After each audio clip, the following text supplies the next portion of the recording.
Welcome to rhythm of learning. അന്താരാഷ്ട്ര സംഘടനകൾ എന്ന് പറയുന്ന ടോപ്പിക്കിൽ ഇന്ന് നമ്മൾ പഠിക്കാൻ പോകുന്നത് അസിയാൻ എന്ന് പറയുന്ന സംഘടനയെ കുറിച്ചാണ്. ക്ലാസ്സിലേക്ക് കടക്കാം. എന്താണ് അസിയാൻ എന്ന് പറയുന്ന സംഘടന? അസിയാന്റെ പൂർണ്ണ രൂപം പറയുമ്പോൾ തന്നെ അതിൽ നിന്ന് നമുക്ക് മനസ്സിലാവും. Association of south east Asian nation. Association എന്ന് പറഞ്ഞാൽ എന്താ? സംഘടന. സൗത്ത് ഈസ്റ്റ് ഏഷ്യൻ നാഷൻ, തെക്ക് കിഴക്കൻ ഏഷ്യൻ രാജ്യങ്ങളുടെ സംഘടന. അപ്പൊ തെക്ക് കിഴക്കൻ ഏഷ്യൻ രാജ്യങ്ങൾ, കുറച്ച് തെക്ക് കിഴക്കൻ ഏഷ്യൻ രാജ്യങ്ങൾ കൂടി ചേർന്ന് ഒരു സംഘടനയ്ക്ക് രൂപം നൽകുകയാണ്. ആ സംഘടനയുടെ പേരാണ് എന്ത് പറഞ്ഞ? അസിയാൻ എന്ന് പറഞ്ഞ. ഈ സംഘടനകൾ എന്തിനു വേണ്ടിയിട്ടാ ഇങ്ങനെ ഒരു തെക്ക് കിഴക്കൻ ഏഷ്യൻ രാജ്യങ്ങൾ ഒരു സംഘടനയ്ക്ക് ഫോം ചെയ്തേ? ആ സംഘടനയിൽ 10 അംഗരാഷ്ട്രങ്ങളാണുള്ളത്. ആ അംഗരാഷ്ട്രങ്ങളുടെ സാമ്പത്തികം, സാമൂഹികം, സാംസ്കാരികപരമായിട്ടുള്ള ഉന്നമനത്തിനും സമാധാന പരിപാലനത്തിനും വേണ്ടി. അപ്പോൾ 10 തെക്ക് കിഴക്കൻ ഏഷ്യൻ രാജ്യങ്ങൾ ചേർന്ന് രൂപീകരിച്ച ഒരു സംഘടനയുടെ പേരാണ് അസിയാൻ. അംഗരാഷ്ട്രങ്ങളുടെ സാമ്പത്തികപരവും സാമൂഹികവും സാംസ്കാരികപരമായിട്ടുള്ള ഉയർച്ചയും സമാധാന പരിപാലനവുമാണ് അസിയാൻ എന്ന് പറയുന്ന സംഘടനയുടെ ലക്ഷ്യം. ഇനി അസിയാൻ നിലവിൽ വന്നത് എന്നാണ്? 1967 ഓഗസ്റ്റ് 8-നാണ് അസിയാൻ നിലവിൽ വരുന്നത്. 1967 ഓഗസ്റ്റ് 8. ആ ഓഗസ്റ്റ് 8 അസിയാൻ ഡേ ആയിട്ട് ആചരിക്കുകയാണ്. 1967 ഓഗസ്റ്റ് 8-നാണ് അസിയാൻ നിലവിൽ വരുന്നത്. അസിയാൻ ഡേ ഏതാണ്? ഓഗസ്റ്റ് 8 ആണ്. അസിയാന്റെ ഹെഡ്ക്വാർട്ടേഴ്സ് ഇന്തോനേഷ്യയിലെ ജക്കാർത്തയാണ്. അസിയാന്റെ ആസ്ഥാനം എവിടെയാണ്? ഇന്തോനേഷ്യയിലെ ജക്കാർത്തയാണ്. അസിയാന് സ്വന്തമായിട്ട് ഒരു ദേശീയ ഗാനുണ്ട്. ദേശീയ ഗാനത്തിന്റെ പേര് ആസിയാൻ വേ എന്നാണ്. അസിയാന്റെ ദേശീയ ഗാനത്തിന്റെ പേര് ആസിയാൻ വേ എന്നും. അസിയാന്റെ ആപ്തവാക്യം എന്താന്ന് ചോദിച്ചാൽ one vision, one identity, one community. One vision, one identity, one community എന്നുള്ളതാണ് അസിയാന്റെ ആപ്തവാക്യം. ഇത്രയും കാര്യം ക്ലിയർ ആയോ? അതായത് തെക്ക് കിഴക്കൻ ഏഷ്യൻ രാജ്യങ്ങളുടെ സംഘടനയ്ക്ക് വിളിക്കുന്ന പേരാണ് അസിയാൻ. പൂർണ്ണരൂപം association of south east Asian nation. അല്ലെ? 10 തെക്ക് കിഴക്കൻ ഏഷ്യൻ രാജ്യങ്ങൾ ചേർന്ന് ആ രാജ്യങ്ങളുടെ സാമ്പത്തിക, സാമൂഹിക, സാംസ്കാരിക, സമാധാനപരമായിട്ടുള്ള ഉന്നമനത്തിനും സമാധാന പരിപാലനത്തിനൊക്കെ വേണ്ടിയിട്ട് രൂപീകരിച്ച ഒരു സംഘടനയാണ് ഏത്? അസിയാൻ എന്ന് പറയുന്നത്. അസിയാൻ എന്ന് പറയുന്ന സംഘടന 1967 ഓഗസ്റ്റ് 8-നാണ് നിലവിൽ വരുന്നത്. അസിയാൻ നിലവിൽ വന്ന ആ ദിവസത്തെ അസിയാൻ ഡേ ആയിട്ടാണ് ആചരിക്കുന്നത്. അസിയാന്റെ ആസ്ഥാനം ഇന്തോനേഷ്യയിലെ ജക്കാർത്തയാണ്. അസിയാന്റെ ആപ്തവാക്യം one vision, one identity, one community എന്നാണ്.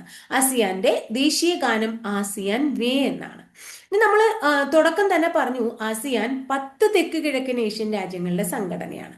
ഏതാണ് ആ 10 ഏഷ്യൻ രാജ്യങ്ങൾ? ഓർത്തു വയ്ക്കാം. Indonesia, Malaysia, Philippines, Singapore, Thailand, Brunei, Myanmar, Laos, Vietnam and Cambodia. ഇതാണ് 10 രാഷ്ട്രങ്ങൾ. ഒന്നും കൂടെ പറയാം.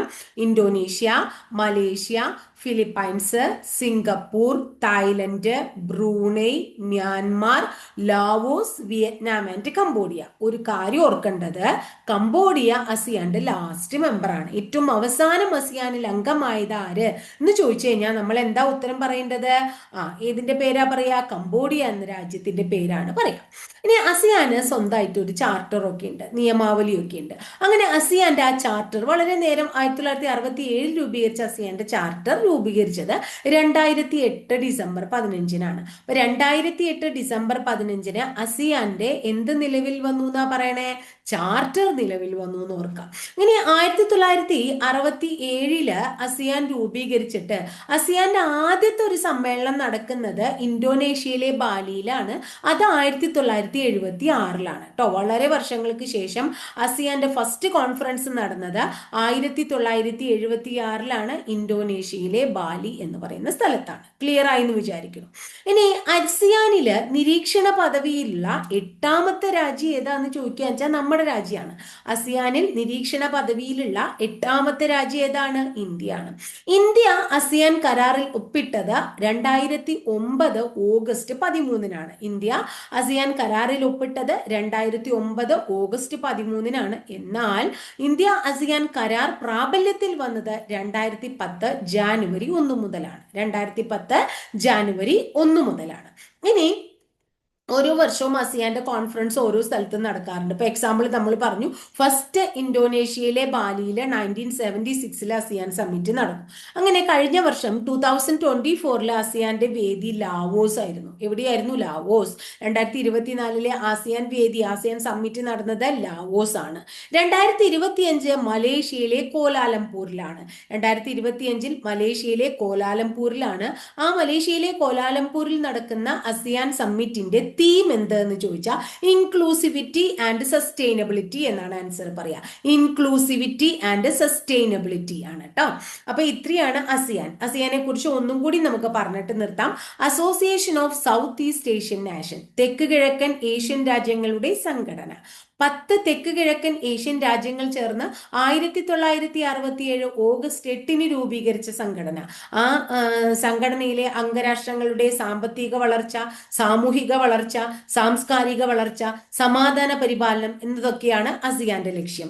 1967 ഓഗസ്റ്റ് 8 രൂപീകരിച്ചത് കൊണ്ട് ഓഗസ്റ്റ് 8 തന്നെ ആസിയാൻ ഡേ ആയിട്ട് അസിയാൻ തെരഞ്ഞെടുത്തു. ഇനി അസിയാന്റെ ഹെഡ് ക്വാർട്ടേഴ്സ് ഇന്തോനേഷ്യയിലെ ജക്കാർത്തയാണ്. അസിയാൻ ആപ്തവാക്യമുണ്ട്, one vision, one identity, one community. ASEAN ഒരു ദേശീയ ഗാനുണ്ട്, ആസിയാൻ വേ. ഇനി അസിയാൻ ഒരു ചാർട്ടർ ഉണ്ട്, വന്നത് 2008 ഡിസംബർ 15-നാണ്. അസിയാനില് നിരീക്ഷണ പദവിയിലുള്ള 8th കൺട്രി ഇന്ത്യയാണ്. ഇന്ത്യ ആസിയാൻ കരാറിൽ ഒപ്പിട്ടത് 2009 ഓഗസ്റ്റ് 13-നാണ്. പക്ഷെ അത് പ്രാബല്യത്തിൽ വന്നത് 2010 ജാനുവരി 1 മുതലാണ്. അസിയാന് സ്വന്തമായ ഒരു ചാർട്ടർ വന്നു. ചാർട്ടർ നിലവിൽ വന്നത് 2008 ഡിസംബർ 15 മുതലാണ്. അസിയാനിലെ അംഗസംഖ്യ 10 Indonesia, Malaysia, Philippines, Singapore, Thailand, Brunei, Myanmar, Laos, Vietnam and Cambodia. അല്ലെ, കംബോഡിയ ലാസ്റ്റ് മെമ്പർ ആണ്. അസിയാന്റെ ഫസ്റ്റ് കോൺഫറൻസ് 1976 ഇന്തോനേഷ്യയിലെ ബാലിയിൽ നടന്നു. 2024 അസിയാൻ കോൺഫറൻസ് ലാവോസിൽ നടന്നു. 2025 മലേഷ്യയിലെ കോലാലംപൂരിലാണ്. ആ 2025 മലേഷ്യയിലെ കോലാലംപൂരിൽ നടക്കുന്ന സമ്മേളനത്തിന്റെ തീം എന്താണ്? ഇൻക്ലൂസിവിറ്റി ആൻഡ് സസ്റ്റൈനബിലിറ്റി എന്നാണ്. ഇത്രയാണ് അസിയാനെ കുറിച്ച് പറയാനുള്ളത്. എല്ലാവർക്കും ക്ലാസ് ഒക്കെ ഇഷ്ടപ്പെടുന്നുണ്ടെന്ന് വിചാരിക്കുന്നു. ഇഷ്ടപ്പെട്ട ക്ലാസ്സുകൾ ഒന്ന് ഷെയർ ചെയ്യുക, നിങ്ങളുടെ കൂട്ടുകാരിലേക്ക് മാക്സിമം ഷെയർ ചെയ്യുക. അതുപോലെ തന്നെ ഒന്ന് ലൈക്ക് ചെയ്യുക. ചാനൽ എൻ്റെ സ്ഥിരമായിട്ട് കാണുന്ന കുട്ടികളാണെങ്കിൽ കമന്റ് ബോക്സിൽ കമന്റ് ഒക്കെ രേഖപ്പെടുത്തുക കേട്ടോ. അതുപോലെ തന്നെ ചാനലൊക്കെ ഇഷ്ടപ്പെട്ട് കാണുകയാണെങ്കിൽ ഒന്ന് സബ്സ്ക്രൈബ് ചെയ്യുക. സബ്സ്ക്രൈബ് ചെയ്യുന്നതോടൊപ്പം ആ ബെൽ ബട്ടൺ കൂടി ഒന്ന് എനേബിൾ ചെയ്തോളാം. അപ്പോൾ ഞാൻ ഓരോ ദിവസം അപ്ലോഡ് ചെയ്യുന്ന വീഡിയോസ് കൃത്യമായിട്ട് നോട്ടിഫിക്കേഷൻ ആയിട്ട് ലഭിക്കുകയും ചെയ്യും. അപ്പോൾ അടുത്ത ദിവസം മറ്റൊരു ടോപ്പിക്കുമായി നമുക്ക് വീണ്ടും കാണാം കേട്ടോ.